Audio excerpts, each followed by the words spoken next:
లేఖనములయందు నిత్య జీవం కలదని తలంచుచు లేఖనాల్లో ఉన్న సారాంశాన్ని వెదకి కనుగొనాలనే ఆసక్తితో వాక్యాన్ని వినడానికి చేరవచ్చిన మీ అందరికీ మన ప్రభువు ప్రియరక్షకుడైన యేసుక్రీస్తు మరి నామంలో నా హృదయపూర్వక వందనాలు తెలియచేస్తూ ఈ అవకాశాన్ని ఇచ్చిన దేవాతి దేవునికి కృతజ్ఞతాస్తుతులు చెల్లిస్తూ ఉన్నానండి. ఈరోజు మనము ఒక చక్కని అంశాన్ని ధ్యానం చేసుకుందాం. ఈరోజు కూడా మీతో ఒక స్త్రీని గురించి మాట్లాడాలి అనుకుంటున్నాను. ఆ స్త్రీ ఎవరు అంటే అహీనోయాము. ఈ పేరు కలిగిన వారు ఇద్దరు ఉన్నారనుకున్నాం కదా. ఎవరు వారు అంటే, ఒకరు సౌలు గారి భార్య, రెండు దావీదు గారి భార్య. ఇద్దరి పేర్లు అహీనోయాములే. నిజంగా ఉందా ఆ పేరు కలిగిన వారేనా? ఒకసారి చూద్దాం. సమూయేలు మొదటి గ్రంథము 14వ అధ్యాయము. సమూయేలు మొదటి గ్రంథము 14వ అధ్యాయము 49-50 వచనాలు. 49-50 వచనాలు.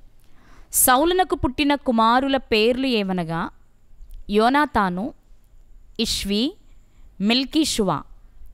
అతని ఇద్దరు కుమార్తెల పేర్లేవనగా పెద్దదాని పేరు మేరబు, చిన్నదాని పేరు మీకాలు. సౌలు యొక్క భార్యకు అహీనోయామని పేరు. ఈమె అహిమయస్సు కుమార్తె. మనం చదువుకున్న ఈ 2 వచనాల్లో కనిపిస్తున్న అహీనోయామ గారు ఎవరు అంటే సౌలు గారికి భార్య. ఈమె యొక్క తండ్రి పేరు అహిమయస్. ఈమె వలన సౌలు గారికి 4 కుమారులు పుట్టారు, 2 కుమార్తెలు పుట్టారు. ఈరోజు మనం మాట్లాడుకుంటుంది ఈమె గురించి కాదు, కానీ దావీదు గారి భార్య అయిన అహీనోయాము గారి గురించి. దావీదు గారికి చాలామంది భార్యలు ఉన్నారు కదా. అహీనోయాము అని పేరు కలిగిన వారు ఉన్నారో లేదో ఒక మాట చూద్దాం. సమూయేలు 2వ గ్రంథము 3వ అధ్యాయము 2వ వచనాన్ని చదువుకుందాం. సమూయేలు 2వ గ్రంథము 3వ అధ్యాయము 2వ వచనంలో, హెబ్రోనులో దావీదునకు పుట్టిన కుమారులెవరనగా అమ్నోను అను అతని జ్యేష్ఠపుత్రుడు యెజ్రెయేలీయురాలగు అహీనోయాము వలన పుట్టెను. దావీదు గారికి కూడా అహీనోయాము అనే పేరు కలిగిన భార్య ఉన్నట్లు మనకు కనిపిస్తుంది. ఆమె ఎవరో కాదు, అమ్నోను గారి తల్లి. ఇక మన విషయంలోనికి వెళ్తే చాలామందికి ఉండే ఒక అభిప్రాయం ఏంటి అంటే, సౌలు గారి భార్యనే దావీదు గారి భార్యనా అనే సందేహం చాలామందికి ఉంటుంది. ఎందుకుంటుంది అలా అంటే, దానికి కూడా అంటే వాళ్ళు అలా అనుకోవడానికి కూడా ఒక ఆధారం ఉంది. ఆ మాట ఒకసారి చూసి ముందుకు వెళ్దాం. సౌలు గారి భార్య అయిన అహీనోయాము గారే దావీదు గారి భార్య అయిన అహీనోయాము అనే వాదన కూడా ఉంది. వాళ్ళు అలా అనుకోవడానికి గల కారణం ఏంటి అంటే ఒక్క మాట చూద్దాం మనం. సమూయేలు 2వ గ్రంథము 12వ అధ్యాయము 7వ వచనం నుండి చదువుకుందాం. 7-8 వచనాలు చదువుకుందాం. నాతాను దావీదును చూచి, ఇక్కడ బత్షెబా గారితో పాపము చేసిన తరువాత దేవుడు నాతాను గారిని పంపించి దావీదు గారి దగ్గరికి తెలియచేస్తున్న సందర్భం. పైన ఒక ఉపమానంలా చెప్పారు కదా, ఆ తరువాత జరుగుతున్న సందర్భం అన్నమాట ఇది. నాతాను దావీదును చూచి, ఆ మనుష్యుడవు నీవే, ఇశ్రాయేలీల దేవుడైన యెహోవా సెలవిచ్చినదేమనగా, ఇశ్రాయేలీల మీద నేను నిన్ను రాజుగా పట్టాభిషేకము చేసి సౌలు చేతిలో నుండి నిన్ను విడిపించి నీ యజమానుని నగరిని నీకు అనుగ్రహించి నీ యజమానుని స్త్రీలను నీ కౌగిట చేర్చి ఇశ్రాయేలు వారిని యూదా వారిని నీకప్పగించి తిని, ఇది చాలదని నీవు అనుకుని ఎడల నేను మరి ఎక్కువగా నీకిచ్చియుందును అనుంది. ఇక్కడ మనం 8వ వచనాన్ని చూస్తే, నీ యజమానుని స్త్రీలను నీ కౌగిట చేర్చి అనే మాట కనిపిస్తుంది. ఇక్కడ యజమాని ఎవరు అంటే సౌలు గారు. పై మాటలో సౌలు చేతిలో నుండి నిన్ను విడిపించి నీ యజమానుని నగరుని నీకు అనుగ్రహించి అనే మాట కనిపిస్తుంది కదా. అక్కడ యజమాని అంటే సౌలు గారు. కాబట్టి నీ యజమానిని స్త్రీలను నీ కౌగిటికి చేర్చిన కదా, ఇంకా చాలదంటే ఇంకా స్త్రీలను ఇచ్చేవాడిని, కానీ నువ్వు బత్షెబాతో ఎందుకు పాపం చేశావు అని దేవుడు నాతాను గారి ద్వారా మాట్లాడుతున్న సందర్భం ఇది. ఈ మాటను బట్టి చాలామంది అనుకునే విషయం ఏంటి అంటే, సౌలు గారి భార్య, సౌలు గారు చనిపోయిన తర్వాత సౌలు గారి భార్య, లేక సౌలు గారిని ఓడించిన తర్వాత సౌలు గారి భార్య దావీదు గారి వశమై ఉండొచ్చు అనుకోవడానికి ఇదిగో ఈ వచనం కారణం. మరి ఇది నిజమా? ఇది నిజమా? మామూలుగా ఆలోచిస్తే రాజనీతి ప్రకారం అయితే తప్పు కాదు. అవతల వ్యక్తి మామ ఎవరు, అన్న తమ్ముడ ఎవరు కాదు, అవతల వ్యక్తి మన చేతిలో ఓటమి పాలైతే అతనికి సంబంధించిన ఆస్తి కానీ, నగరు కానీ, పనివారు కానీ, స్త్రీలు కానీ వీరి వశం అవ్వడం అనేది అప్పటి నీతి. కాబట్టి అలా తెచ్చుకున్న, అలా ఒకవేళ అహీనోయాము గారు దావీదు గారికి భార్య అయినా తప్పు కాదు. కానీ దావీదు గారి భార్యలలో అహీనోయాము గారు మాత్రం సౌలు గారి భార్య కాదు. ఎందుకు కాదు అంటే ఇక్కడ రెండు విషయాలు ఉన్నాయి. ఒకటి, వయసులో పెద్ద ఆవిడ, అంటే వయసును చూడరనుకోండి, పెద్దనే తెచ్చుకోవచ్చు, కానీ దావీదు గారి మనసు కానీ దావీదు గారు అలా చేసినట్లు కానీ మనకి ఎక్కడ కనిపించదు. అంత మాత్రాన, కనిపించినంత మాత్రాన కాదని ఎలా అనగలమంటే అనలేం. కానీ ఒకే ఒక్క ఆధారం ఆమె కాదు అనడానికి. అదేంటి అంటే మనం చదువుకున్నటువంటి సమూయేలు 2వ గ్రంథము, క్షమించాలి 1 గ్రంథము 14వ అధ్యాయము 50వ వచనంలో, సమూయేలు 1 గ్రంథము 14వ అధ్యాయము 50వ వచనంలో సౌలు యొక్క భార్యకు అహీనోయామని పేరు. ఈమె అహీమయస్సు కుమార్తె. సౌలు గారి మామగారి పేరు ఇక్కడ వ్రాయబడింది అహీమయస్సు అని. ఈ అహీనోయాము గారే దావీదు గారికి ఒకవేళ భార్య అయ్యుంటే అక్కడేమని వ్రాయబడాలి అంటే అహీమయస్సు కుమార్తె అయిన అహీనోయాము వలన అనే పదం వాడాలి. కానీ మనం సమూయేలు 2వ గ్రంథం 3వ అధ్యాయంలో చూసిన మాట ఏంటి అంటే యెజ్రెయేలీయురాలైన అనే పదం వాడబడింది. కాబట్టి అక్కడ అహీనోయాము గారు ఎవరు అంటే అహీమయస్సు గారి కుమార్తె, సౌలు గారి భార్య. దావీదు గారి భార్య ఎవరు అంటే అహీమయస్సు గారి కుమార్తె కాదు, యెజ్రెయేలీయురాలైనటువంటి అహీనోయము. కాబట్టి ఒకే స్త్రీ అయితే ఏ సందర్భంలోనైనా ఆ తండ్రి పేరుతోనే ప్రస్తావించబడేది. కానీ రెండవ సందర్భంలో తండ్రి పేరు కాకుండా ఊరి పేరుతో ప్రస్తావించారు అంటే ఖచ్చితంగా స్త్రీ మారడానికి అవకాశం ఉంది. ఎందుకు అంటే మనము యెరోబాము గారిని గురించి చాలాసార్లు చదువుతూ ఉంటాం. ఆ సందర్భం ఎక్కడ వ్రాయబడినా కూడా నెబాతు కుమారుడైన యెరోబాము అనే పదమే వాడబడింది, ఇక వేరే పదంతో ప్రయోగించబడలేదు. దీన్ని బట్టి మనం ఆలోచిస్తే సౌలు గారి భార్యని గురించి దేవుడు వ్రాయించేటప్పుడు అహీమయస్సు కుమార్తెని వ్రాయించారు, దావీదు గారి భార్యని గురించి వ్రాయించేటప్పుడేమో యెజ్రెయేలీయురాలైన అహీనోయమని వ్రాయించారు. దీన్ని బట్టి, ఈ ఒక్క కారణాన్ని బట్టే ఇద్దరు వేరు అనుకోవడానికి అవకాశం ఉంది. ఈ అహీనోయాము గారిని గురించి ఈరోజు మనం కొన్ని విషయాలు క్లుప్తంగా తెలుసుకుందాం. ఈరోజు మనం మాట్లాడుకుంటున్న అహీనోయాము గారు ఎవరు అంటే దావీదు గారి భార్య అయిన అహీనోయాము గారు. అహీనోయాము అనే పేరుకు అర్థం కృపకు కుమార్తె లేదా కృపకు సహోదరి. ఇవన్నీ ఏదో అక్కడక్కడ చూసి మనం మాట్లాడి కానీ కరెక్ట్గా మనకైతే తెలియదు కదండి అర్థాలు. అలాని ఇలా కాదు అలా అనొద్దు. కొన్ని పుస్తకాల్లో కొన్ని రకాలు కనిపిస్తూ ఉంటాయి. అంత మాత్రాన్ని మీరేం దాన్ని అపార్థం చేసుకోక్కర్లేదు. ఓకే, కృపకు సహోదరి అనే అర్థంతో కూడిన పేరు అహీనోయాము అనే పేరుకి. ఇక అహీనోయాము గారి తల్లిదండ్రులు ఎవరు? అహీనోయాము గారికి తోబుట్టువులు ఉన్నారా? అహీనోయాము గారికి అమ్నోను కాకుండా ఇంకా పిల్లలున్నారా? ఇలాంటి విషయాలు ఏమీ బైబిల్ చెప్పలేదు. ఒక్క విషయమే ఆమెను గురించి చెప్పింది. అదేంటి అంటే ఆమె యెజ్రెయేలీయురాలు అని. ఇక్కడ నా అభిప్రాయం చెప్తాను. ఈమె తండ్రి పేరు ఎందుకు చెప్పలేదు? సౌలు గారి భార్యకి చెప్పేటప్పుడు అహీమయస్సు కుమార్తె అని చెప్పారు కదా, ఇక్కడ ఎందుకు చెప్పలేదు అన్నప్పుడు నాకు అనిపించింది ఈమెది ఒక సాధారణ కుటుంబం అయి ఉంటుంది. ఈమె తండ్రి పేరు కంటే ఈమె జన్మించిన ప్రాంతమే గుర్తింపు పొందిన ప్రాంతం అయి ఉంటుంది. అందుకే యెజ్రెయేలీయురాలైన అనే పదం వాడబడింది. ఈ మాట ఎందుకన్నాను అంటే బైబిల్ గ్రంథంలో యెజ్రెయేలుకు సంబంధించిన వారిని గురించి ఎప్పుడైనా మాట్లాడేటప్పుడు ఎజ్రయేలీయుడైనా ఎజ్రయేలీయురాలైనా అనే పదాలే కనిపిస్తాయి. ఫర్ ఎగ్జాంపుల్ నాబోతు గారిని గురించి మనం వింటాం. అతని గురించి మాట్లాడుతున్నప్పుడు ఎజ్రయేలీయుడైనా అనే పదం కనిపిస్తుంది. ఒకసారి చూద్దాం. రాజుల మొదటి గ్రంథము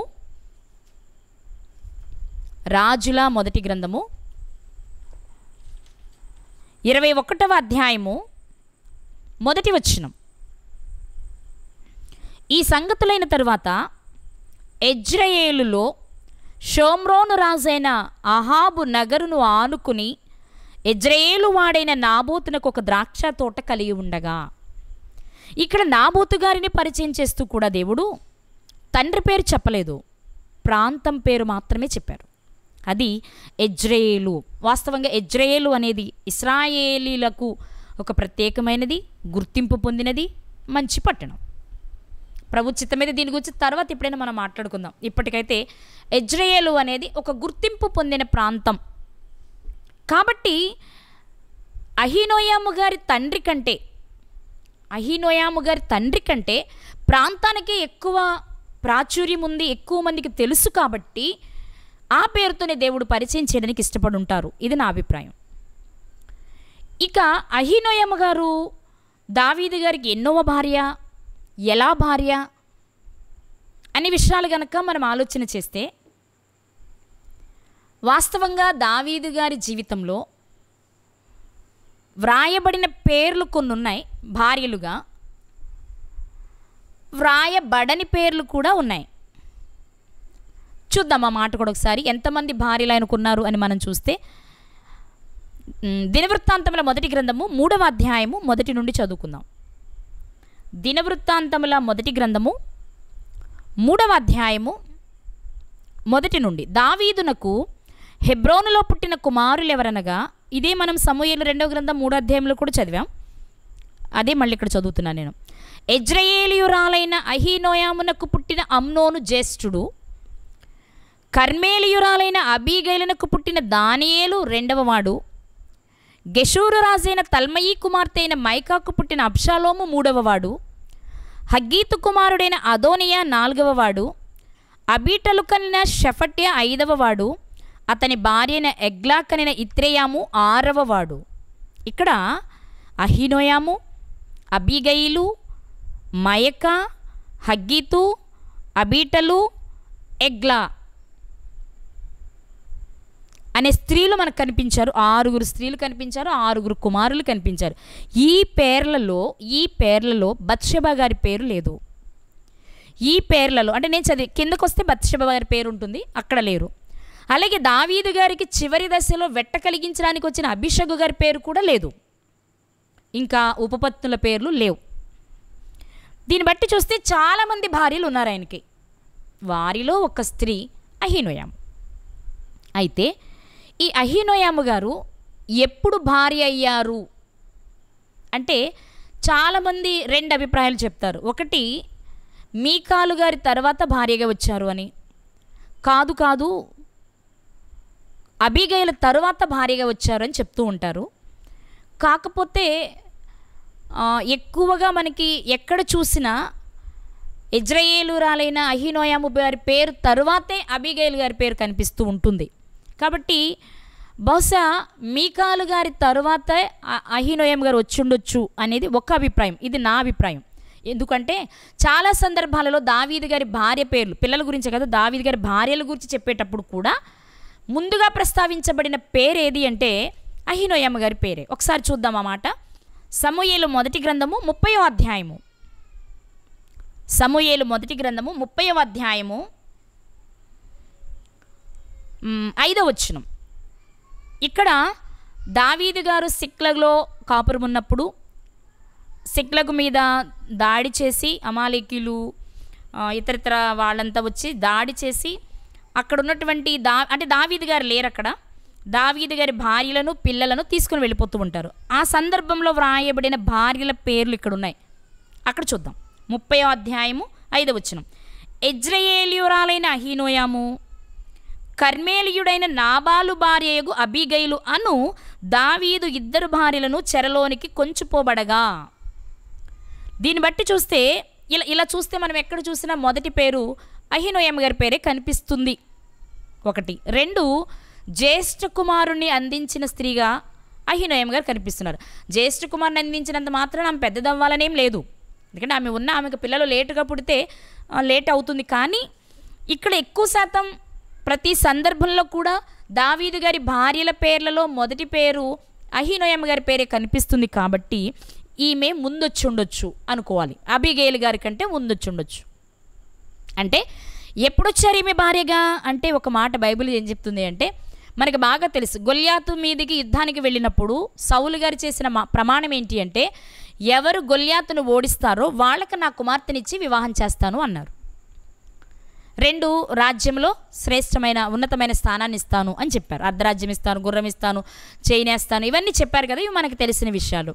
కానీ గెలిచిన తరువాత సౌలు గారు మేరబు గారిని, తన పెద్ద కుమార్తె అయిన మేరబు గారిని దావీదు గారికి ఇవ్వలేదు, వేరే వ్యక్తికి ఇచ్చి వివాహం చేసేసాడు.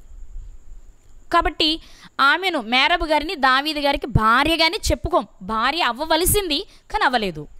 కానీ ఎవరయ్యారు భార్య అంటే మీకాలు గారు అయ్యారు. ఎలా అయ్యారు? మీకాలు గారు దావీదు గారిని ప్రేమిస్తున్నారు. ఈ సంగతి సౌలు గారికి తెలిసి, నేను నా పగ తీర్చుకోవాలంటే, దావీదు మీద ఉన్న నా కోపాన్ని తీర్చుకోవాలి అంటే, నేను ఎక్కడికో వెళ్ళి చంపడం కంటే నా ఇంటికి అల్లుడుగా తెచ్చుకుంటే నా ఇంటిలోనే నేను చంపొచ్చు, నాకు అందుబాటులో ఉంటాడు అనుకుని, తన కుమార్తెని మీకాలు గారు ప్రేమిస్తున్నారని తెలిసి అల్లుడుగా చేసుకున్నారు. అల్లుడుగా చేసుకున్నారే కానీ ఆ రోజు నుంచి కూడా భయంకరమైన శ్రమ. ఇక ఒకానొక దినమందు ఆమె ఉన్న చోట, అంటే మీకాలు గారు దావీదు గారు ఒకే చోట ఉన్న ప్రదేశంలో దావీదు గారిని చంపాలి అని సౌలు గారు ప్రయత్నం చేసినప్పుడు మీకాలు గారు ఏం చేస్తారంటే కిటికీ గుండా దావీదు గారిని దింపి బయటకు పంపించేస్తారు. మీకాలు గారు దావీదు గారికి మొట్టమొదటి భార్య బైబిల్ ప్రకారం, అంటే వివాహం చేసుకున్నారు కాబట్టి. ఇక భార్య అయినప్పటికీ తండ్రి పెడుతున్న టార్చర్ తాను కూడా గ్రహించి, ఎక్కడో ఒక చోట నా భర్త బ్రతుకుంటాడు, నా దగ్గరే ఉండి రోజు భయపడడం కంటే ఎక్కడో ఒక చోట క్షేమంగా ఉంటాడు అనుకుని ఆయన్ని కిటికీ గుండా దించి బయటకు పంపించేశారు మీకాలు గారు. అలా ప్రాణాలు అరిచేతుల్లో పెట్టుకుని పారిపోయిన తరువాత ఆయన జీవితంలో కనిపించే స్త్రీ అహీనోయమ్మ గారు. అంటే ఇక్కడ ఏం జరుగుండాలి? ఒకవైపు సౌలు గారు తరుముతున్నారు, అప్పటికి ఇంకా అబ్షాలోము గారితో తరమబడే సమయం కాదు, సౌలు గారితోనే తరమబడుతున్న టైం అది.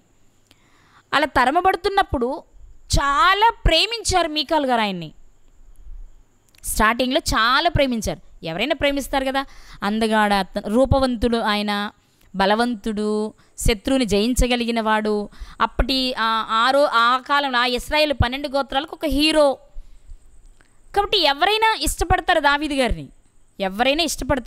ఎందుకంటే ఒకవైపు దేవుని భయభక్తులు ఉన్నాయి, తల్లిదండ్రులు అంటే గౌరవం ఉంది, ఇటు సమాజంలో పేరుంది, మంచి యవ్వనంలో ఉన్నారు. కాబట్టి అంత ప్రేమించిన భార్య కూడా నేను ప్రేమించిన వ్యక్తి కాబట్టి నా దగ్గర ఉండాలనుకోలేదు, ఇద్దరం కలిసి ఎక్కడో చోటు ఉందాం అనుకోలేదు. ఎందుకంటే ఇద్దరు ఎక్కడున్నా సౌలు గారు ఇద్దరిని చంపేస్తారు. కాబట్టి ఆమె ఏం ఆలోచించిందంటే ఎక్కడో ఒక చోట నా భర్త క్షేమంగా ఉంటే చాలు అనుకుని పంపించేసింది. ఇప్పుడు మనం ఆలోచించేద్దామండి. ప్రాణాలు అరిచేతుల్లో పెట్టుకుని మీకాలు గారి చేతిలో నుండి తప్పించుకుని వెళ్ళిపోయినంత మాత్రాన దావీదు గారు ఏమైనా బయటపడిపోయినట్టేనా సౌలు గారి చేతిలో నుంచి? అంటే కానే కాదు. అంటే సౌలు గారితో తరమబడుతూ కనీసం ఇష్టమైన భార్య పక్కన లేని ఆ సమయంలో తనకంటూ ఒక తోడు కావాలి అనుకున్నప్పుడు దావీదు గారి జీవితంలో ప్రవేశించిన స్త్రీ అహీనోయమ్మ గారు. అంటే కష్టాలు, కన్నీళ్ళు, బాధలు అన్నీ ఉన్న సమయంలో ఆమె దావీదు గారి జీవితంలోనికి ప్రవేశించింది. నాకు అనిపిస్తుంది, దావీదు గారి చరిత్ర చదువుతున్నప్పుడు, ముందు చదివించాను కదా, సమూయేలు మొదటి గ్రంథం 30 అధ్యాయంలో మనం చదివాం కదా. సిక్లగ్లో ఉన్నప్పుడు తీసుకువెళ్ళినప్పుడు అక్కడ వ్రాయబడిన మాట ఏంటో తెలుసా?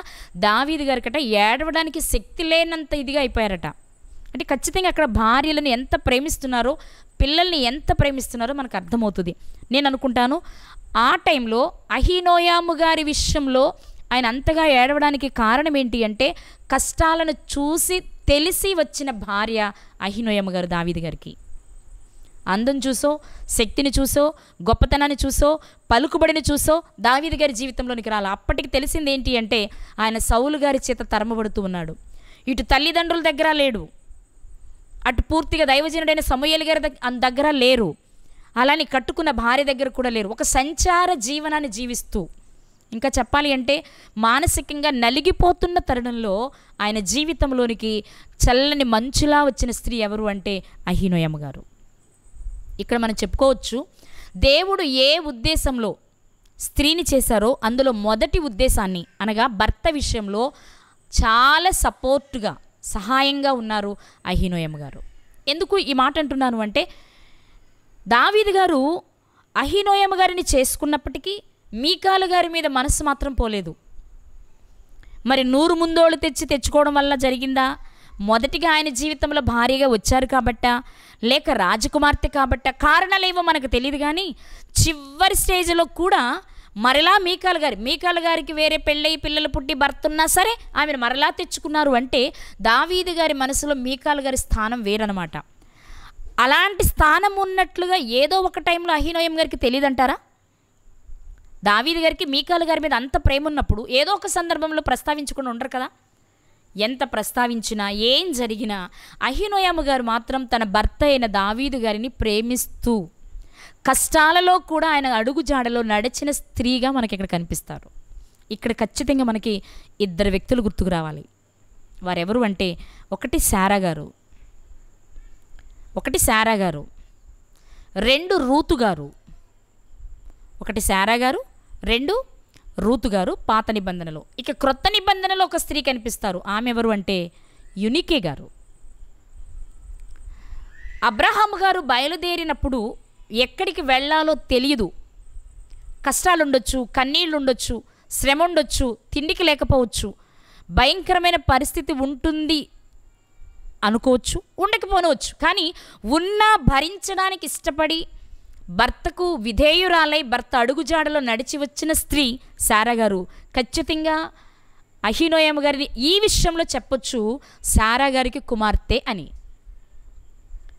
భర్తకు విధేయత చూపించే విషయంలో అహీనోయమ్మ గారు శారా గారికి కుమార్తెనే. అలాగే రూతు గారు కూడా కదా, తన దేశం కాదు, తన ప్రజలు కాదు, భర్త లేడు, మామ లేడు, వెళ్ళిన చోట ఏం జరుగుతుందో తెలియదు, అయినా అత్తకు విధేయురాలై అత్త వెంట వచ్చిన స్త్రీగా కనిపిస్తున్నారు. ఈ 2 గుణాలు కూడా అహీనోయమ్మ గారిలో కనిపిస్తాయి. విధేయత, భర్త లేకపోయినా అత్తనే భర్తగా భావించొచ్చారు రూతు గారు. కాబట్టి శారా గారు, రూతు గారు కలగలిపితే భర్త విషయంలో అహీనోయమ్మ గారు మనకు కనిపిస్తారు. ఇక క్రొత్త నిబంధనలో యునికే గారు ఎందుకు కనిపిస్తారు అంటే, యునికే ఎవరు అంటే తిమోతి గారి తల్లి.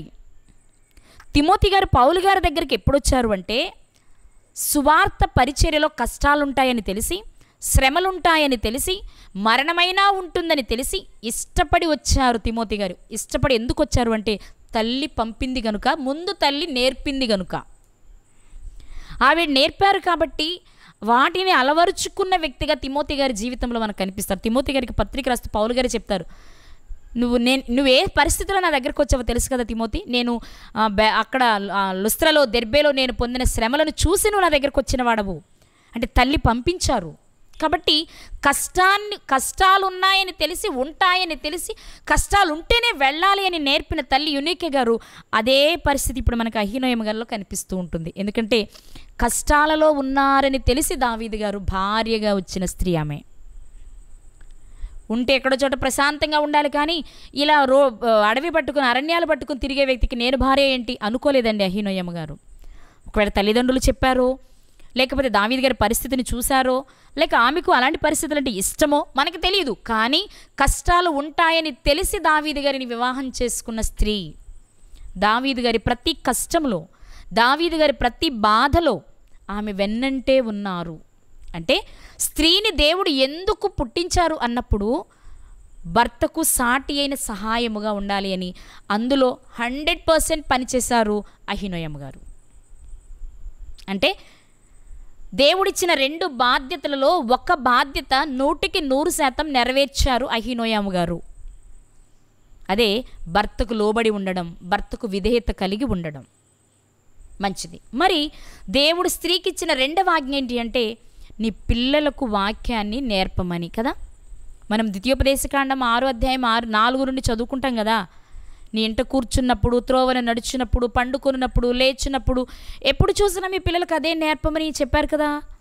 వాడు బడికి వెళ్ళే వరకు ఇంటి దగ్గరే ఉంటాడంటే ఇంటి దగ్గర తల్లి నేర్పాలి కదా. మరి ఈ పని అహీనోయమ్మ గారు చేశారా? ఒకవేళ అహీనోయమ్మ గారు గనుక 100% దేవునిపైన ఆధారపడి చేసి ఉంటే, ఒక భయంకరమైన వ్యక్తికి తల్లిగా ఆమె పేరు ప్రస్తావించబడేది కాదు. అలానే ప్రయత్నం చేయలేదా అంటే చేయలేదని నేను చెప్పను, చేసుండొచ్చేమో. కానీ ఆ ప్రయత్నం గట్టి ప్రయత్నం కాదేమో. ఏలీ గారు తన కుమారుల విషయంలో చేసిన ప్రయత్నం లాంటిదేమో. ఎందుకు ఈ మాట అంటున్నానంటే, మనం ఆల్రెడీ చదువుకున్నాం కదా. అహీనోయమ్మ గారు ఎవరు అంటే అమ్నోను గారికి తల్లి. ఏమంటే ఇక్కడ ఒక మాట మనం జ్ఞాపకం చేసుకుందాం. అహీనోయమ్మ గారు కష్టాలలో దావీదు గారి దగ్గరకు వచ్చారు. దావీదు గారు ఎక్కడ పరిగెడుతున్నా వెంటే పరిగెడుతూ ఉన్నారు. ఎన్నో శ్రమలను అనుభవించారు. కానీ ఆ శ్రమలకు ఆమె ఓర్చుకోవడం వలన దేవుడు ఆమె జీవితంలో చేసింది ఏంటో తెలుసా? దావీదు గారు రాజైనప్పుడు ఆమె కూడా పట్టపురాణి అయ్యింది. ఎందుకు అంటే ఓర్చుకున్నారు కాబట్టి, సహించారు కాబట్టి, ప్రతి శ్రమలో తోడుగా ఉన్నారు కాబట్టి. ఆమె వలన కాకపోయినా దావీదు గారికి భార్య అయినందుకు, రాజుగారి భార్య అయినందుకు రాణి అయ్యారామె. ఇక అహీనోయమ్మ గారిలోని మరొక విషయం ఏంటి అంటే, అలాంటి కష్టకాలంలో, అలాంటి భయంకరమైన మానసిక వేదనకు గురవుతున్న కాలంలో ఒక మంచి పండంటి బిడ్డకు జన్మనిచ్చి భర్త చేతుల్లో పెట్టారు అహీనోయమ్మ గారు. నిజంగా ఏ ఇంటిలోనైనా ఎన్ని తినడానికి ఉన్నా లేకున్నా పిల్లలను చూసి సంతృప్తి చెందుతూ ఉంటారు. ఎన్ని ఉన్నా ఇంటిలో పిల్లలు లేనప్పుడు, ప్రతిరోజు కాకపోయినా ఏదో ఒక సందర్భంలో పిల్లలకు సంబంధించిన విషయం వచ్చినప్పుడు మనసు ఎక్కడో కొంచెం బాధ అనిపిస్తుంది. నాకు ఒక బాబు ఉంటే, లేక ఒక పాప ఉంటే, మాకు ఒక బిడ్డ ఉంటే బాగుండేది కదా అనిపిస్తుంది ఖచ్చితంగా పిల్లలు లేని వారికి. ఇప్పుడు చూడండి, దావీదు గారు భయంతో పరుగులు తీస్తున్న కాలంలో సహకారిగా భార్య ఉండడం సంతోషాన్ని ఇచ్చినా, మొట్టమొదటి కుమారుడు అహీనోయమ్మ గారి వలన దావీదు గారి చేతుల్లోనికి వెళ్ళాడు, జ్యేష్ఠ కుమారుడు. నిజంగా ఆ కుమారుని చూసినప్పుడు దావీదు గారు చాలా సంతోషించుంటారు. అంత కష్టంలో కూడా, అంత బాధలో కూడా ఆ బిడ్డను చూడగానే, ఆ పసికందును చూడగానే, ఆ లేత ముఖార విందాన్ని చూసినప్పుడు దావీదు గారు చాలా సంతోషపడి ఉంటారు. కొన్ని నిమిషాలు లేదా కొన్ని గంటలు తాను పడుతున్న బాధ అంతా మర్చిపోయి ఉంటారు కదా. మనం చాలామందిని చూస్తూ ఉంటాం. చాలా కాలం తర్వాత పిల్లలు పుట్టినా, లేకపోతే పిల్లలు పుట్టగానే భర్త బాబును లేదా పుట్టిన బిడ్డను చూసి సంతోషించడం పాటు వెంటనే భార్య దగ్గర సంతోషాన్ని వ్యక్తపరుస్తాడు. ఇది లోకంలో సహజంగా జరిగే విషయం. కాబట్టి ఇక్కడ కూడా మనం ఆలోచిస్తే దావీదు గారు అందగత్తైన భార్యని పొందిన, సొంతం కాలేకపోయారు మీకాల్ గారు, మరో వ్యక్తికి భార్య అయిపోయారు. అలాంటి తరుణంలో ఒక బిడ్డకు జన్మనిచ్చి ఆ బిడ్డను దావీదు గారి చేతుల్లో పెట్టినప్పుడు, ఒక రకంగా చెప్పాలంటే దావీదు గారికి మాటలతో సహాయమే కాదు, మానసిక ఆనందాన్ని ఇచ్చిన స్త్రీ ఎవరు అంటే అహీనోయమ్మ గారు. అందుకే చెప్పే ముందే అహీనోయమ్మ గారు భర్త విషయంలో 100% న్యాయం చేశారు. దేవుని సహాయం వలనే, పిల్లలంటే ఆవిడ వల్ల అయ్యేదేం కాదు, దేవుడు ఇవ్వాలి కాబట్టి అది చేశారు. కానీ ఆ బిడ్డను దేవుని కొరకు పెంచే విషయంలో మాత్రం 100% ఫెయిల్ అయ్యారు ఆవిడ.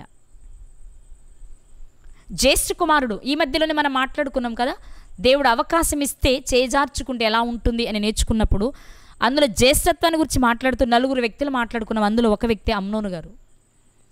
నిజంగా దావీదు గారి తర్వాత ఆ సింహాసనం మీదకి రావలసిన వ్యక్తి ఎవరు అంటే అమ్నోనే. అదేంటండి, బత్షెబ గారు మాట ఇచ్చారు, బత్షెబ గారికి దావీదు గారు మాట ఇచ్చారు కదా అని మీరు అనుకోవచ్చు, ఇచ్చారు. కానీ నిజంగా దేవుని సంకల్పంలో అమ్నోను గారు ఉంటే బత్షెబ గారు అడిగేవారు కాదు, దావీదు గారు ఇచ్చేవారు కాదు. కానీ అక్కడ జరిగింది అంటే, ఇక్కడ అమ్నోను తన స్థితిని కోల్పోయాడు. కాబట్టి ఎందుకు కోల్పోయాడు అంటే, ఖచ్చితంగా ఇక్కడ ఎక్కువ పాత్ర తల్లిదే. అవును, అరణ్యంలో పరిగెడుతున్నప్పుడు దావీదు గారు ఒకవైపు, అహీనోయమ్మ గారు ఒకవైపు ఒకవేళ వెళ్ళవలసి వస్తే అమ్నోను గారు ఎవరితో ఉండుంటారు? తల్లితోనే కదా, తల్లితోనే. కాబట్టి ప్రియులారా, అమ్నోను చెడిపోయాడు అంటే కారణం 100% అనకపోయినా నన్ను అడిగితే 75% అహీనోయాము గారిదే కారణం. మిగిలిన 25% అమ్నోను కారణం అంటాను. ఎందుకంటే తల్లి చెప్తే వినలేదేమో, పట్టించుకోలేదేమో, ఎదిరించాడేమో, పెద్దవాడిని అనే గర్వించాడేమో, రాజకుమారుని అని పొగరు చూపాడేమో, శరీరాశలకు ఎక్కువ ప్రాధాన్యతనిచ్చాడేమో. ఇవన్నీ ఉన్నాయి అతని జీవితంలో కారణాలుగా. ఎన్ని ఉన్నా తల్లిగా తాను చెప్పవలసిన విషయాలు ఆమె చెప్పలేకపోయారు. ఎందుకు ఈ మాట అంటున్నాను అంటే, గతంలో మనం రెబ్కా గారిని గురించి మాట్లాడుకున్నాం. ఏసావు కూడా కోపదారై తమ్ముడిని చంపాలి అన్నంత కసి కలిగి ఉన్నప్పుడు అతని మనస్సును మార్చి తమ్ముడొస్తున్నప్పుడు తమ్ముడికి ఎదురు వెళ్ళగలిగేంత ప్రేమను ఏసావు గారిలో పెంచిన తల్లి రిబ్కా గారు. ఆ పని అహీనోయము గారు చేయలేకపోయారు. అహీనోయము గారు చేయలేకపోయారు. అన్ని కుటుంబంలో నుంచి వచ్చిన ఆసనత గారు చేసినంత పని కూడా అహీనోయము గారు చేయలేకపోయారు. అందుకే అమ్నోను చరిత్రలో ఒక చరిత్రహీనుడిగా, సొంత చెల్లెల్ని పాడు చేసిన వ్యక్తిగా, జ్యేష్ఠత్వాన్ని కోల్పోయిన వాడిగా, సింహాసనాన్ని కోల్పోయిన వాడిగా చరిత్రలో నిలిచిపోయాడు ప్రియులారా. దీనికి కారణం ఎవరు అంటే ఖచ్చితంగా అహీనోయము గారి పాత్ర ఉంటుంది. మరి ఎందుకు భర్తకు అంత సహకరించిన ఆ స్త్రీ కుమారుని విషయంలో ఎందుకు అలా చేశారు తెలీదు. గారామేమో, పెద్దవాడు కదా, తొలిచూలు కుమారుడు కదా, రాజకుమారుడు కదా, కష్టాలు తీరుతున్నాయి కదా, అందుకే గారాభం పెట్టారేమో. ఆ గారంతో చెడిపోయాడేమో. చెడిపోయిన తర్వాత చెప్పాలనుకున్న అర్థం కాదు కదా, ఆ పరిస్థితిలో ఉన్నాడేమో. ఏది ఏమైనా అమ్నోను గారు చెడ్డవాడిగా చరిత్రలో మిగిలిపోవడానికి కారణం మాత్రం అహీనోయము గారి పాత్ర ఎక్కువ. మరి దావీదు గారి పాత్ర లేదా అనొద్దు, ఉంది. ఆయన ఒక రాజుగా ఉన్నాడు. ఇంకా చాలామంది భార్యలు ఉన్నారు, పిల్లలు ఉన్నారు. కాబట్టి పిల్లల బాధ్యత పూర్తి స్థాయి ఎవరి మీద ఉంటుంది? ఆయన పేరుకు తండ్రే కానీ ప్రతి తల్లి తన పిల్లల్ని జాగ్రత్తగా పెంచుకోవాల్సిన బాధ్యత దావీదు గారి భార్యలందరికీ ఉంది. కాబట్టి ప్రియులరా, అహీనోయాము గారి జీవితాన్ని కనుక మనం చూస్తే 50% ఆవిడ బాగున్నారు భర్త విషయంలో. దేవుడు స్త్రీని ఎందుకు ఇచ్చాడు భర్తకి అంటే లోబడి సహకారిగా ఉండమని. ఆ విషయంలో ఆమె లోబడింది, కష్టపడింది, సహకరించింది, ఆనందాన్ని పంచింది. కానీ పిల్లల విషయంలో, స్త్రీకిచ్చిన బాధ్యత విషయంలో ఆమె విస్మరించారు. ఆమె ఎక్కడో మీరారు. అందుకే అహీనోయము జీవితాన్ని మనం చూస్తున్నప్పుడు అమ్నోను విషయంలో ఆమె చాలా పొరపాటు చేసినట్లుగా మనకు కనిపిస్తుంది ప్రియులారా. ఓకే, ఇది అహీనోయమ్మ గారి జీవితం.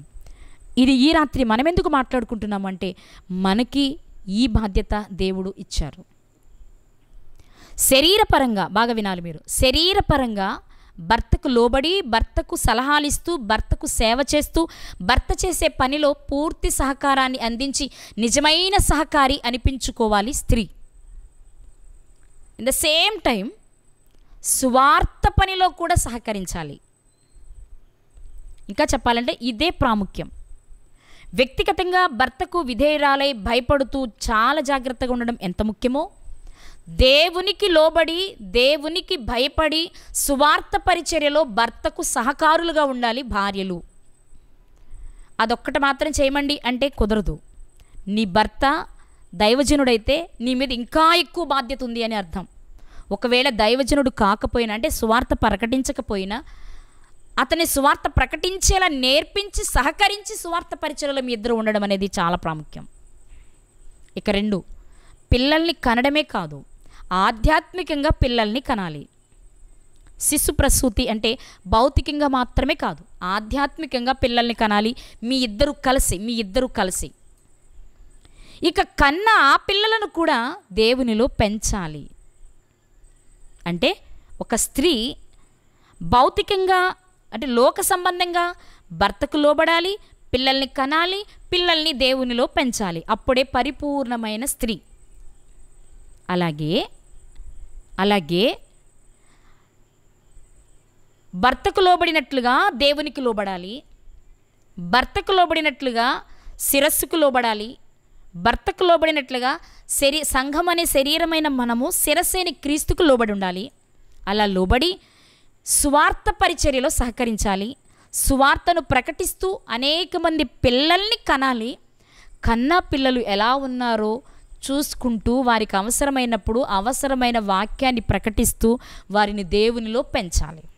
అంటే భౌతికంగాను ఆధ్యాత్మికంగాను ఖచ్చితంగా ప్రతి స్త్రీ ఈ 2 పనులు చేయాలి. భౌతికంగాను ఆధ్యాత్మికంగాను చేయాలి. ఇది స్త్రీలేనా అంటే పురుషులు కూడా. ఇలా 2 విషయాల్లో జాగ్రత్తలు తీసుకున్న తల్లులు చాలామంది ఉన్నారు. కానీ 2 విషయాలు ఉన్నా ఒక విషయంలో 100% చేసి ఒక విషయంలో 100% తప్పిపోయిన స్త్రీ ఎవరు అంటే అహీనోయమ్మ గారు. ఈమె జీవితాన్ని మన ముందు దేవుడు ఎందుకు పెట్టారో తెలుసా? మనం అలా ఉండకూడదు అని. భర్తకు విధేయరాలైన విషయంలో 100% నేర్చుకో. కుమారునికి దేవుని విషయాన్ని నేర్పని విషయంలో మాత్రం తీసుకోకు, నేర్పేలా తీసుకో. అందుకే దేవుడు ఈ రాత్రి అహీనోయమ్మ గారిని మన ముందు పెట్టారు. ఆమె భర్త విషయంలో బాగున్నారు, కానీ పిల్లలను పెంచే విషయంలో బాలేదు. కానీ మనం 2 విషయాలలో బాగుండాలి, భౌతికంగాను ఆధ్యాత్మికంగాను, భర్త విషయంలోనూ పిల్లల విషయంలోనూ. అలా ఉన్నప్పుడు మాత్రమే మనము పరిపూర్ణులం కాగలం. మనం పరిపూర్ణులం అవ్వాలి అని దేవుడి రాత్రి అహీనోయమ్మ గారిని గురించి చెప్పారు. దేవుడు కృప చూపించి మనకు కూడా అవకాశం ఇచ్చారు, ఆయుష్నిచ్చారు, ఆరోగ్యం ఇచ్చారు, భర్తలనిచ్చారు, పిల్లల్నిచ్చారు, ఇంకా చెప్పాలి అంటే వాక్యాన్ని ఇచ్చారు, సువార్త ప్రకటించడానికి అవకాశం ఇచ్చారు. ఇన్ని ఉండి కూడా మనం ఇంకా లోపం చేస్తే, భర్తకు లోబడకుండా పిల్లలు మాత్రమే నా సర్వస్వమని పిల్లలు మాత్రమే జాగ్రత్తగా పెంచినా తప్పే. భర్తే కాబట్టి భర్తే సర్వస్వం అనుకుని పిల్లల దేవుని కొరకు పెంచకపోయినా తప్పే. ఈ 2 సమపాళల్లో చేసిన రోజే స్త్రీ జీవితం పరిపూర్ణమైనది. కాబట్టి మనము అహీనోయమ్మ గారిలా సగం పని మాత్రమే చేసేవారిగా కాకుండా సంపూర్ణంగా దేవుడు అప్పగించిన పనిని చేసి పరిపూర్ణ మహిళ అనిపించుకోవడానికి ప్రయత్నించేద్దాం. మనం ప్రయత్నిస్తే దేవుడు తప్పకుండా అవకాశం ఇస్తారు. అలాంటి అవకాశాన్ని చేజిక్కించుకొని అవకాశాన్ని వాడుకొని దేవుడు మెచ్చేలా జీవించి పరలోకాన్ని స్వతంత్రించుకుందాం. అలాంటి కృప దేవుడు మనందరికీ దయచేయునుగాక. ఆమెన్.